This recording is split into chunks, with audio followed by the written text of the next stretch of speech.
Hello everyone, welcome to Easy Way to Learn English. Today at first we will see some conversational and helpful and useful sentences. My first sentence is he can't open up to people well. He can't open up to people well. Open up means खुलना, खुलकर बात करना. जैसे कि थोड़ा hesitation में रहते हैं तो वो हेजिटेशन में रहना, खुलकर बात ना करना. He can't open up to people well. Well का मीनिंग आपको पता है, अच्छी तरह से, अच्छे से. वो लोगों के सामने अच्छे से नहीं खुल पाता है, या वो लोगों के सामने अच्छी तरह खुलकर बात नहीं कर सकता. I find it hard. I find it hard means थोड़ा मुश्किल लगता है, मुझे मुश्किल लगता है. I find it hard to open up to her. उसके सामने खुलकर बात करना. हर मीन्स कोई गर्ल, उसके सामने खुलकर बात करना मुझे मुश्किल लगता है. I find it hard.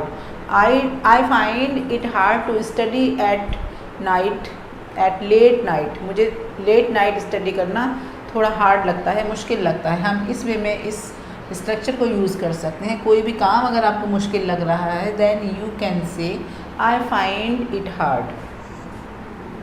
आगे आप अपना सेंटेंस बोल सकते हैं. I open up a book.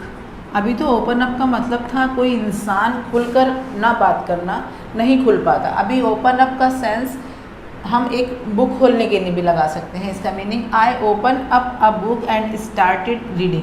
मैंने एक बुक ओपन की एंड उसको पढ़ना शुरू कर दिया. स्टार्टेड के बाद हमेशा जेरंड फॉर्म लगाएंगे वर्ब की. I open up a book and started reading. Don't lose your anger. ये पूरा ही एक फ्रेज़ टाइप सेंटेंस है. इसका मतलब है आपे से बाहर मत हो जाओ, यानी कि अपना गुस्सा ज़्यादा मत करो. डोंट लूज़ योर एंगर और डोंट लूज़ योर टेम्पर एक ही बात है. आपे से बाहर मत हो. कभी कभी घर में आपको लगता होगा आपके पापा या मम्मी या हस्बैंड या वाइफ बहुत ज़्यादा गुस्सा कर देते हैं, अपना टेम्पर हाई कर देते हैं. Then you can say don't lose your temper और don't lose your anger. Lose and lost. Lose हमारे पास we have two types of lose. One LOSE lose and second one is LOOSE loose. Lose means होता है खो देना, यानी कि यहाँ उसने अपने गुस्से को खो दिया, इतना आपे से बाहर हो गई. और इस लूज़ ये एक वर्ब है जिसकी हम सेकंड फॉर्म थर्ड फॉर्म बना सकते हैं, जो कि सेंटेंस नंबर 5 में बनी है. Lost. This is second and third form of lose. This one lose and loose is means my tie is loose, my shoes are loose. मेरे शूज़ ढीले हैं, टाई ढीली है, शर्ट ढीली है या लूज़ है. तो ये हो गया किसी को क्वालिटी बता रहा है ना किसी नाउन की कि वो ढीला है या वो टाइट है. तो लूज़ यहाँ पर एडजेक्टिव का काम कर रहा है, मतलब हमेशा ही लूज़ एक एडजेक्टिव होता है.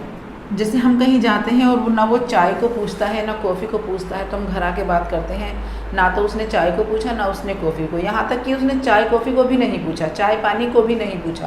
Then in this case we can say he didn't offer me even tea और coffee. He didn't offer me even tea और कॉफ़ी और इवन वाटर, ऐसे भी बोल सकते हैं. उसने पानी तक को नहीं पूछा. ऑफ़र का मतलब होता है किसी को ऑफ़र करना या फॉर्मेलिटी के तौर पे पूछना. Don't ask me stupid questions. Stupid questions बेवकूफ़ों वाले सवाल या विदाउट सेंस वाले क्वेश्चंस. डोंट आस्क मी, मुझसे ये बेवकूफ़ों वाले स्टूपिड क्वेश्चन मत पूछो. He dozed off. Dozed off second form है डोज की. डोज्ड ऑफ का मतलब है नींद में हो जाना या सो जाना. ही डोज्ड ऑफ वाइल वर्किंग. इस पूरे सेंटेंस का मीनिंग हुआ काम करते करते, वाइल वर्किंग, काम करते करते वह सो गया. अगर हमें इस सेंस में बात करनी हो, खाते खाते वो सो गया या पढ़ते पढ़ते उसे नींद आ गई, then we can say he dozed off while watching TV. TV देखते देखते उसे मुझे नींद आ गई. आई डोज्ड ऑफ, मुझे नींद आ गई. He dozed off while reading, वो पढ़ते पढ़ते सो गया. Take your child in your arms. Arms means बाहें. योर आर्म्स अपनी बाहों में. इन योर आर्म्स अपनी बाहों में. टेक योर चाइल्ड अपने बच्चे को अपनी बाहों में ले लो, मीन्स गोद में ले लो.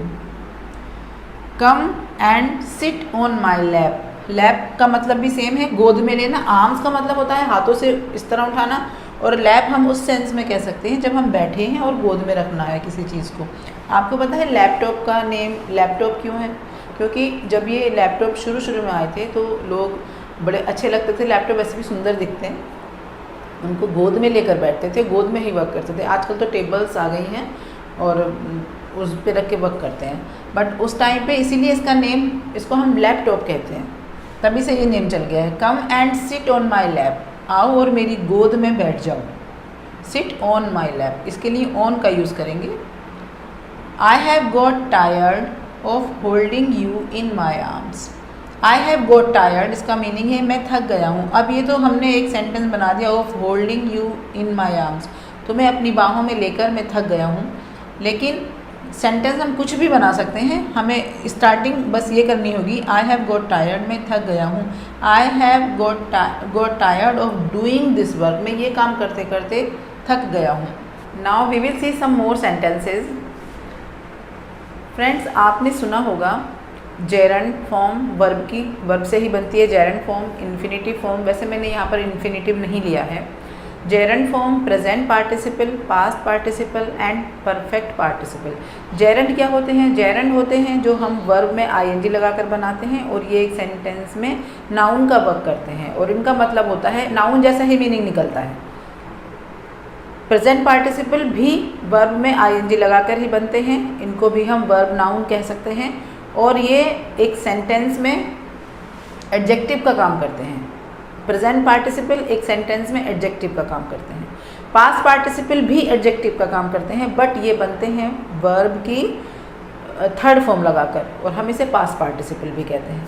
तो वर्ब की थर्ड फॉर्म लगाकर जब ये बनते हैं तब पास्ट पार्टिसिपल कहलाते हैं। और एक और होते हैं परफेक्ट पार्टिसिपल, वो हम बनाते हैं हैविंग या बीइंग का यूज़ करके, हैविंग फिनिश्ड, बीइंग डन, इस तरह से बनाते हैं। तो देख लेते हैं sentences. Swimming is a good exercise, तैरना एक अच्छी एक्सरसाइज है, अच्छा व्यायाम है। तो यहाँ पर ये एक जेरंड का काम कर रहा है, जेरंड है यहाँ पर, नाउन से बना है। इसको नाउन, वर्ब नाउन भी कह सकते हैं, क्योंकि ये वर्ब से बना है और नाउन का वर्क कर रहा है, और इसका एक नेम है जो दिया गया है पार्ट्स ऑफ स्पीच में, जेरंड। तो swimming is a good exercise, work कर रहा है जेरंड का, ठीक है। ही लाइक्स प्लेइंग हॉकी, उसे हॉकी खेलना पसंद है, उसे हॉकी खेलना पसंद है। तो जिन वर्ड्स में ना की आवाज़ निकलती है, आना, जाना, खेलना, वो वैसे वर्ब ही होते हैं, लेकिन यहाँ पर वर्ब नहीं है ये, क्योंकि वर्ब का काम तो लाइक कर रहा है। लाइक्स, ही लाइक्स, वो पसंद करता है, उसे पसंद है प्लेइंग हॉकी, हॉकी खेलना। तो यहाँ पर ये वर्ब का काम कर रहा है, क्योंकि ये इस वर्ब का ऑब्जेक्ट है, लाइक्स का ऑब्जेक्ट है प्लेइंग, तो इसलिए ये नाउन या प्रोनाउन हो सकता है, कोई भी ऑब्जेक्ट या सब्जेक्ट, नाउन या प्रोनाउन हो सकते हैं। वर्ब का ऑब्जेक्ट हो देन, और अगर वो प्रीपोजिशन का ऑब्जेक्ट है देन ऑल्सो, वो नाउन या प्रोनाउन ही होगा। तो ही लाइक्स प्लेइंग हॉकी, उसे हॉकी खेलना पसंद है, तो यहाँ भी ये जेरंड का काम कर रहा है। I am fond of taking tea, मुझे चाय पीने की आदत है या मैं चाय पीने की शौकीन हूँ। Then also it is working as a gerund, और नाउन वर्ब, मतलब ये वर्ब से बना है और नाउन का काम कर रहा है। बिकॉज हमें कैसे पता चल रहा है, एक और हमारे पास आइडिया है, लॉजिक है पता लगाने का। ऑफ के बाद हम डायरेक्ट नाउन या प्रोनाउन लगाते हैं, तो नाउन का ही वर्क कर रहा है। He was punished for making a noise, वो क्यों पनिशमेंट दिया गया उसको पनिश किया गया फॉर मेकिंग अ नॉइज़, क्योंकि वो शोर मचा रहा था। He was punished for making noise, making यहाँ पर ऑल्सो जेरंड है और ये नाउन का वर्क कर रहा है। डूइंग इज़ लर्निंग, करना ही सीखना होता है, मतलब करने से ही इंसान सीखता है। अगर आप कितनी भी बुक्स पढ़ लो, आपने बुक्स पढ़ी हैं ड्राइविंग के ऊपर, आपको कार चलानी सीखनी है, कितना भी बुक्स पढ़ सकते हो, यूट्यूब पे वीडियो देख सकते हो, बट यू कांट अंडरस्टैंड। जब तक आप बिल्कुल गाड़ी में बैठकर उसको चला नहीं पाओगे, तभी उसकी जो बहुत सारी डीप बातें होती हैं, बारीकियाँ होती हैं, वो आप तभी सीख पाओगे। ऐसे ही तैरने के ऊपर बात है, अगर आपको स्विमिंग चाहिए, सीखना आना सोच रहे हो आप सीख लेने का, देन जब तक पानी में डुबकी नहीं लगाओगे आपको स्विमिंग नहीं आएगी, कितना भी उस पर आप लर्निंग कर लो, बट नो बेनिफिट। तो ये यहाँ पर ये वर्ब एक डूइंग वर्ब से बना है और नाउन का काम कर रहा है। Doing is learning, is learning तो प्रेजेंट कंटिन्यूस का सेंस दे रहा है, प्रेजेंट कंटिन्यूस का टेंस हो गया इज़ लर्निंग, और यहाँ पर ये नाउन का पकड़ रहा है। I saw the children playing, अब थोड़ा चेंज हो गया है। I saw the children playing, मैंने बच्चों को खेलते हुए देखा। जब मैंने देखा तब बच्चे खेल रहे थे, बच्चों की स्टेट पता चल रही है कि जब मैंने देखा तब बच्चे खेल रहे थे। आई saw the children playing means past की बात हो गई है, बट ये यहाँ पर काम कर रहा है प्रेजेंट पार्टिसिपल का। प्रेजेंट पार्टिसिपल क्या कहेंगे इसको? प्रेजेंट पार्टिसिपल क्यों कहेंगे? क्योंकि ये प्रेजेंट वर्ब में आईएनजी लगाकर बना है, और मैंने बच्चों को खेलते हुए देखा। जब हम बात कर रहे हैं खेलते हुए, तब बात चल रही है, उस टाइम पर खेल रहे हैं बच्चे खेलते हुए। सेंटेंस पास्ट का है, आई सो मैंने देखा, लेकिन बच्चों को खेलते हुए, जब देखा तब बच्चे खेल रहे थे, प्रेजेंट की बात हो रही थी। Present participle. Hearing the noise the baby woke up, शोर सुनकर बच्चा जाग गया। हियरिंग द नॉइज, शोर सुनते हुए भी कह सकते हैं, शोर सुनते हुए बच्चा जाग गया। जब बच्चा जागा तब वो शोर सुन रहा था, तो प्रेजेंट पार्टिसिपल क्या साउंड दे रहा है? मैं प्रेजेंट, क्योंकि जब बच्चा जागा था उस टाइम वो शोर सुन रहा था, शोर सुनते हुए ही जागा है, प्रेजेंट पार्टिसिपल। एक हमारे पास वर्ड होता है वोक अप, एक होता है गॉट अप। दोनों सिमिलर हैं, सिमिलरली इनका यूज़ किया जाता है। I got up early in the morning, I woke up early in the morning, तो हम इस तरह से यूज़ कर सकते हैं। सभी लोग बोलते हैं कि कुछ भी लगा दो, गोट अप लगा दो या वोक अप लगा दो, these are same thing, but थोड़ा सा डिफरेंस है। गोट अप का मतलब होता है उठ गई हूँ, उठ गया हूँ, बिस्तर से उठ गया। वोक अप का मतलब होता है कि नींद खुल गई और जाग गया, बस यही डिफरेंस है। I saw the cart laden with fruits, मैंने, कार्ट का मतलब होता है कोई भी गाड़ी जिनमें सामान भरा जाता है, लेडन का मतलब होता है लदी हुई। आई सो मैंने देखा एक लदी हुई गाड़ी, भरी हुई गाड़ी, फ्रूट्स से, जो फलों से भरी हुई थी, उस गाड़ी को मैंने देखा। अब गाड़ी भरी हुई थी पहले से, अब नहीं भरी जा रही, ना भरते हुए देखा, भरी हुई देखा, तो सेंस किसका आ रहा है? प्रेजेंट का तो नहीं आ रहा ना, पास्ट का आ रहा है। भरी हुई गाड़ी को देखा, लदी हुई गाड़ी को देखा फ्रूट से, तो ये हो जाएगा पास्ट पार्टिसिपल। अभी आप इसमें डिफ्रेंशिएट कर लीजिए कि कैसे मैं इसको पास्ट बता रही हूँ। मैंने यहाँ पर प्रेजेंट बताया था कि बच्चों की स्टेट उस टाइम खेलते हुए, वो खेल रहे थे उस टाइम जब मैंने देखा, तो यहाँ पर प्रेजेंट पार्टिसिपल होगा। गाड़ी भरते हुए नहीं देखा, गाड़ी को भरी हुई थी जिस टाइम देखा, देन पास्ट पार्टिसिपल। एक वर्ड है लेडन, जो कि यहाँ पर यूज़ किया है, लेडन। लेडन का मतलब होता है लदी हुई, लेडन लदी हुई। जब लदी हुई है तो ऑब्वियसली थर्ड फॉर्म होगी और पार्टिसिपल फॉर्म होगी, लेकिन इसकी जो फर्स्ट फॉर्म होती है वो होती है लेड। लेड मीन्स भरना, भरना, और सेकंड फॉर्म लेडेड, भरी हुई, और third form this is laden, lade, laded and laden. Now next sentence, having finished our work, अपना काम ख़त्म करने के बाद, we went out for a walk, हम घूमने के लिए चले गए। हैविंग फिनिश्ड, अब हमने पहले अपना काम ख़त्म किया, और जो मैंने आपको बताया था कि परफेक्ट पार्टिसिपल हम हैविंग या बीइंग लगा के बनाते हैं, तो ये परफेक्ट पार्टिसिपल होगा। हमने अपना काम पहले कंप्लीट किया पहले अपने काम को। Having finished our work we went out for a walk. A lost opportunity never returns, एक खोई हुई अपॉर्चुनिटी कभी भी वापस नहीं आती, या जो मौका हमने खो दिया वो कभी वापस नहीं आता है। तो अ लॉस्ट अपॉर्चुनिटी, अब ये क्या है? लॉस्ट अपॉर्चुनिटी, खोई हुई, हमने देखा नहीं, खोते हुए नहीं देखा हमने, खोई हुई देखी है हमने, तो this is past participle, this is also past participle. और ये having finished perfect participle. Next sentence, being dissatisfied he left his job. Being dissatisfied मतलब काम से सेटिस्फाई ना होते हुए, ना होकर, काम से बिल्कुल असंतुष्ट होकर, तो हम असंतुष्ट होते हुए हमने नहीं देखा, हमने देखा है बीइंग सेटिस्फाइड। और बीइंग वाले सेंटेंस और हैविंग वाले मैंने क्या बताया आपको? परफेक्ट पार्टिसिपल, तो this is also perfect participle. Being dissatisfied he left his job, काम से संतुष्ट ना होकर, सेटिस्फाइड ना होकर उसने जॉब को छोड़ दिया। नेक्स्ट स्ट्रक्चर में आपको एक और बताने वाली हूँ।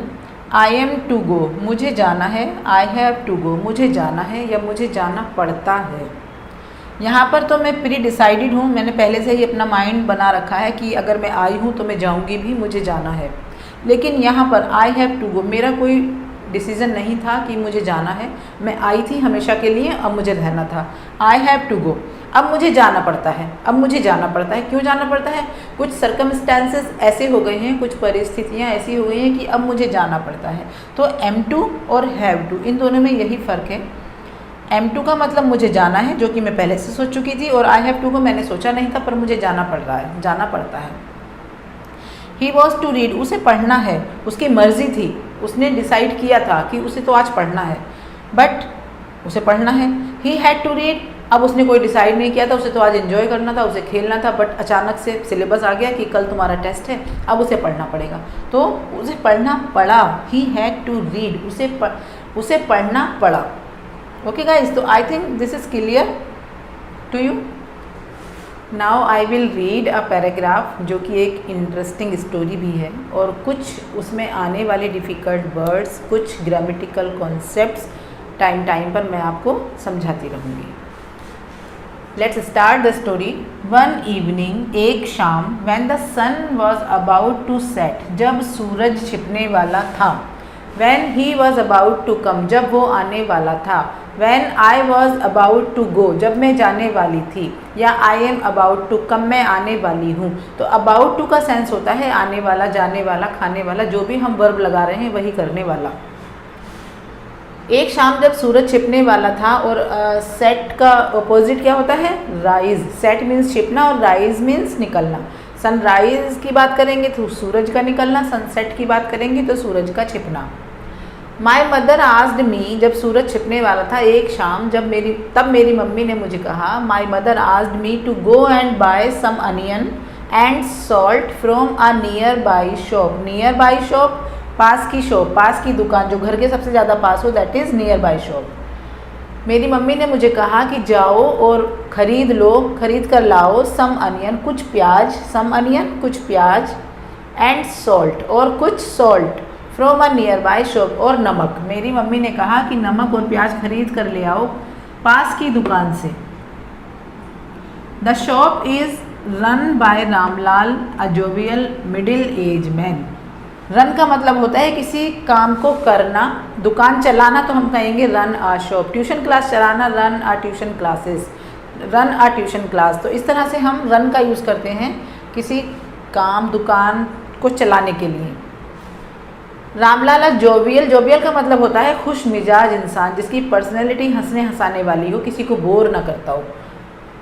मिडिल एज मैन का मतलब होता है, मिडिल एज मतलब early age of old age. Old age से जो अर्ली एज होती है, पहले वाली एज, नियर अबाउट 45 टू 50 और 55, 60 भी हो सकती है, इंसान के लुक के ऊपर बात होती है थोड़ी सी, तो वो वाली एज जो होती है। तो रामलाल जोवियल, हंसने हंसाने वाला इंसान, जो कि अराउंड 45 टू 50 और 60 का था, वो उसको चलाता था। किसको चलाता था? शॉप को चलाता था। Shop is run by Ramlal a jovial middle age man. His wife, उसकी वाइफ, एंड 2 चिल्ड्रन, और 2 बच्चे, हेल्प करते हैं इन रनिंग द शॉप, शॉप को चलाने में। उसकी वाइफ और उसके 2 बच्चे उस शॉप को चलाने में हेल्प करते हैं। यहाँ पर पास्ट टेंस था। One evening when the sun was, सूरज छिपने वाला था, वॉज किसका साइन है? पास्ट का। सेकेंड सेंटेंस में हमने देखा go and mummy asked me, mummy ने मुझे कहा, मम्मी भी अपनी बात बोल चुकी, पहले बात हो चुकी है, तो पास्ट टेंस है यहाँ पर, यहाँ भी पास्ट, यहाँ भी पास्ट। आस्क्ड मी, उन्होंने मुझे बोला। द शॉप इज़, यहाँ पर प्रेजेंट टेंस का साइन है is, shop is run. Shop किसके द्वारा चलाई जाती है? रामलाल, जो कि एक हंसमुख इंसान है और अराउंड 50 का है, उसके द्वारा चलाई जाती है। तो इस प्रेजेंट का साइन है, और प्रेजेंट के बाद दिस इज़, अगर हम बी की फॉर्म यूज़ कर रहे हैं, इज़ यूज़ कर रहे हैं, और हम वर्ब लगा रहे हैं, तब ये कौन सी फॉर्म हो सकती है वर्ब की, आपको पता होना चाहिए। Now this is third form. क्यों? क्योंकि बी के बाद वर्ब की थर्ड फॉर्म लगती है, और ये पास्ट पार्टिसिपल भी कहलाती है, और ये क्योंकि रन रन रन तीनों फॉर्म सेम होती हैं, रन रन रन, तो इसलिए पहचानना थोड़ा मुश्किल हो जाता है, बट आप पहचान सकते हो क्योंकि बी लगा है, इज़ लगा है, और इज़ वॉज वर जो भी लगेगा उसके बाद वर्ब की थर्ड फॉर्म ही आएगी, और ये पैसिव का स्ट्रक्चर होगा। हिज वाइफ, उसकी वाइफ और उसके 2 बच्चे उस शॉप को चलाने में उसकी मदद करते हैं। इट वॉज ऑलमोस्ट, ऑलमोस्ट का मतलब होता है करीब करीब, कंप्लीटली डार्क, अंधेरा हो गया था। It was almost completely dark, completely properly, पूरी तरह से अंधेरा हो चुका था। When I reached the shop, जब मैं शॉप पर पहुंचा। रीच्ड के बाद हम कोई प्रीपोजिशन नहीं लेते हैं, सीधा दा का यूज़ करते हैं और प्लेस लगा देते हैं, क्योंकि कहीं पहुंचना होगा तो वो प्लेस ही होगा। I was almost, it was almost completely dark, पूरी तरह से अंधेरा हो चुका था लगभग, जब मैं शॉप पर पहुंचा। Ramlal had switched on, had and switched on किसके साइन है? Had passed perfect, had switched on, had के बाद third form past perfect. Switched on light जला चुका था। In his small adequately stocked shop, adequately stocked shop का मतलब है कि इन प्रॉपर मैनर, मतलब स्मॉल तो थी उसकी शॉप, स्मॉल तो है लेकिन प्रॉपर मैनर में सफिशेंट सामान के साथ वो लगी हुई थी। स्टॉक क्या हुआ? सफिशेंट सामान, एडिक्वेटली स्टॉक, सफिशेंट सामान था उसकी शॉप पे, अच्छा खासा सामान था, मतलब कोई निराश होकर नहीं जाएगा। ही वॉज अलोन, वो अकेला था। एट द टाइम, उस टाइम, कब? जब वो पहुंचा। When he reach the shop then Ramlal was alone, अकेला था। At the time and I was the only customer, और मैं सिर्फ अकेला ही कस्टमर था। मीन्स रामलाल भी अकेला था और वो कस्टमर भी अलोन था। रामलाल ग्रीटेड मी वेलकम करना, मतलब ग्रीटेड का मतलब होता है वेलकम से। Greeted me with a huge smile, huge smile बहुत बड़ी स्माइल कि पता ही ना चले बंदा हंस रहा है कि वो मुस्कुरा रहा है, इतनी डीप स्माइल। स्माइल और हंसी में फ़र्क होना चाहिए ना, yes. Ramlal greeted me with a huge smile, Ramlal ने उसको ग्रीटेड मी, मुझे एक अच्छी वाली बड़ी वाली स्माइल दी, डीप स्माइल दी। I always wanted to ask him, मैं हमेशा पूछना चाहता था, ऑलवेज हमेशा, और ऑलवेज का अपोजिट क्या होगा? हमेशा, कभी नहीं, ऑलवेज नेवर, इसका एंटोनीम्स जो होगा वो नेवर होगा, ऑलवेज नेवर। मैं हमेशा पूछना चाहता था उससे, how he kept the teeth so sparkling white, देखिए उसे उसके टीथ भी दिख गए उसकी स्माइल से, मतलब उसने ऐसी स्माइल दी कि पूरे दांत उसको दिख गए, तभी तो दांत की बात की उसने, टीथ की बात की, कि स्पार्कलिंग मीन्स चमकते हुए, इतने चमकते हुए स्माइल, उसके इतने चमकते हुए दांत वाइट कैसे हैं, मतलब वो हमेशा पूछना चाहता था। I always wanted to ask him, मैं उससे हमेशा पूछना चाहता था। हाउ ही केप्ट, कि उसने कैसे किए हैं या कैसे रखे हुए हैं अपने टीथ को इतना चमकता हुआ white. But I was afraid to ask, लेकिन मैं पूछते हुए डरता था, because he was very old age ना, उसकी तो काफ़ी अच्छी उम्र थी, तो वो बच्चा था, तो he was afraid of to ask, वो पूछते हुए डरता था। एनीवे हम वहाँ यूज़ करते हैं जहाँ हमें टॉपिक चेंज करना होता है। अभी वो टीथ की बात कर रहा था लेकिन अब उसको टॉपिक चेंज करना है, तो एनीवे लगाकर हम बात को थोड़ा बदल सकते हैं। एनीवे आई टोल्ड हिम, मैंने उससे बोला, एनीवे चलो छोड़ो इस बात को, आई टोल्ड हिम, मैंने उससे बोला, but I wanted to buy, जो मैं खरीदना चाहता था वो मैंने उसको बोला। To be continued, to be continued का क्या मतलब है? To be continued means picture अभी बाकी है, मतलब अभी ये ख़त्म नहीं हुआ है, अभी इसका और पोर्शन स्टिल रिमेनिंग, जो हम नेक्स्ट वीडियो में कंप्लीट करेंगे। That's all for today. So please like my video and keep watching my videos. Subscribe the channel if you haven't. I will be back soon with a new chapter and the next part of this story. Till then, bye.